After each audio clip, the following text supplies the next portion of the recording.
भाई डोटासरा साहब पर इतने गंभीर आरोप, बालमुकुंद आचार्य कह रहे हैं कि मेरी हत्या करने की सुपारी दे दी है और कांग्रेस को भी बता दिया। डोटासरा साहब पर आरोप की सुपारी दी, कांग्रेस को बता रहे कि भाई ये तो सनातन विरोधी है, संतों की हत्या कराई और कांग्रेस इसमें माहिर है।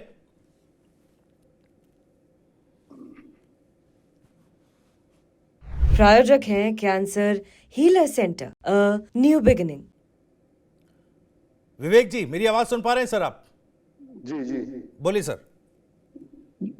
देखिए त्यागी जी, ये जो आचार्य जी आरोप लगा रहे हैं, ये आरोप से कोई भी किसी को अचंभा होने की बात नहीं है। ये तो भाजपा का, ये तो उनका एक समझिए उनका बेस है, यही राजनीति करने का, उनका सत्ता पाने का, हिंदू मुसलमान की बातें करना, इस तरह करना।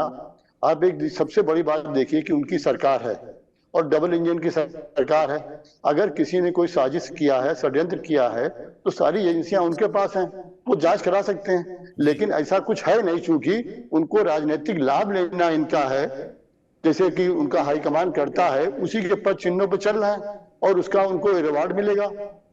ये भी तमाम नजीरें इस तरह भाजपा में हैं जी। अब रही बात सनातन विरोधी होने की बात, तो देखिए एक लंबी फेहरिस्त है ये कि किस तरीके से भाजपा कहती कुछ है और सनातन के सही माने में यही विरोधी हैं।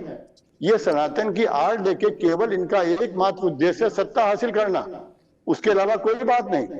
एक सबसे बड़ी सनातन की बात देखिए, गंगा मैया की बात करते हैं ये प्रधान सेवक जी, कहते हैं कि हमें तो गंगा मैया ने बुलाया था और गंगा मैया में आज 20,000 करोड़ रुपए से ऊपर खर्चा हो गया है, लेकिन गंगा जी जस की तस हैं ये। तो ये और गंगा जी की बात करते हैं, गंगा पर भी किसी और दिन चर्चा रखेंगे। मेरा सवाल विवेक जी, एक थोड़ा सा इंटरप्ट कर रहा हूं सर, थोड़ा सा इंटरप्ट कर रहा हूं भाई। आपने भी जब अपने जवाब की शुरुआत की तो आपने आचार्य जी कहकर संबोधित किया और डोटासरा तो बालमुकुंद आचार्य को नौटंकीबाज बता रहे हैं। क्या यह सनातन का विरोध नहीं है?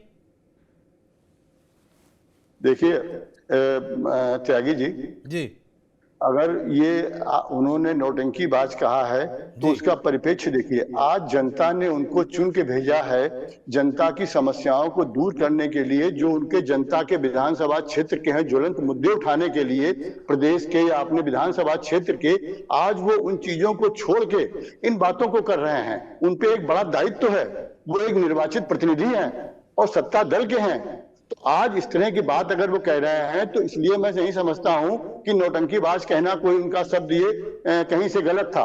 बिल्कुल सही है ये सिर्फ वो भाजपा के चाल चरित्र के हिसाब से वो बात कर रहे हैं और शायद आगे उनको इसका इनाम भी मिलेगा, इस आशा में वो इस तरह की बात कर रहे हैं। तो इसलिए डोटासरा जी ने कोई ऐसी बात नहीं कही है, उन्होंने बिल्कुल सही कहा है कि एक जनता के प्रतिनिधि का क्या दायित्व होना चाहिए, वो इस तरह के मुद्दों में ना पड़ के जनता के कल्याण की बात करे, उनके मुद्दे वहां विधानसभा में उठाए। और अगर कोई खतरा है भी उनको तो उनकी सरकार है, तो देखिए वो तो आज कुछ भी कर सकते हैं, वहां पर कांग्रेस तो सत्ता में है नहीं जी। तो उन्हें सोचिए, पहले कानून व्यवस्था पे आज आप अगर देखें तो आचार्य बालमुकुंद जी ने अपनी ही सरकार को कटघरे में खड़ा किया जी। आज अगर उनकी सरकार है, वो सत्तारूढ़ दल के हिस्सा हैं, उसके विधायक हैं, तो आज कानून की व्यवस्था पे ही सवाल खड़े हो रहे हैं। अगर कानून की व्यवस्था वहां सही होती तो आज उनको इस तरह की बात नहीं करनी पड़ती है जी। तो इसलिए उनका सिर्फ ये राजनीतिक एक उनका बयान है और उसके अलावा कुछ नहीं है, जो राजनीति जो उनका भाजपा का डीएनए है। वरना तो वो चाहें तो आज उनकी खुद की नाकामी को वो सनातन की चाशनी चढ़ा के और सत्ता हासिल करने का उनका एक, इसके अलावा ये कुछ नहीं। सत्ता हासिल करने के लिए सर, वो तो सत्ता एक तरीके से कहिए तो सत्ता में ही है भाई, सत्ताधारी पार्टी के विधायक हैं। आप कह रहे हैं कि उनको रिवॉर्ड मिलेगा, वो तो भाई सुरक्षा के लिए गिड़गिड़ा रहे हैं। और अभी तो हालिया उदाहरण हमारे पास नागपुर का है। नागपुर में जिस तरीके से औरंगजेब को लेकर विवाद चल रहा है और उसमें जिस तरह से हिंसा हो रही है, कहीं उसी तरह की हिंसा का डर बालमुकुंद आचार्य को तो नहीं सता रहा कि भाई कहीं कांग्रेस पार्टी भी उस तरह मामले को तूल देकर कुछ ऐसी स्थिति कर दे खड़ी कि बालमुकुंद आचार्य के लिए जान का खतरा बन जाए? देखिए आचार्य बालमुकुंद जी की ये सारी आशंकाएं राजनीतिक प्रेरित हैं जी।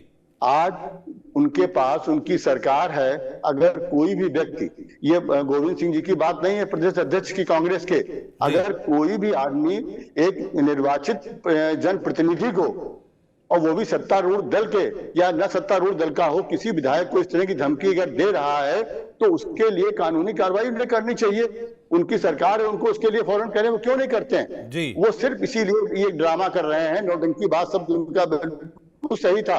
ये सिर्फ इनका इस तरह की जो बात कर रहे हैं, नरेशन बना रहे हैं, नैरेटिव बना रहे हैं, ये सिर्फ इसलिए है जनता की सिंपैथी हासिल करने के लिए, तो और जरूरी मुद्दों से ध्यान हटाने के लिए। जी ठीक है सर, मैं लौटूंगा आपके पास।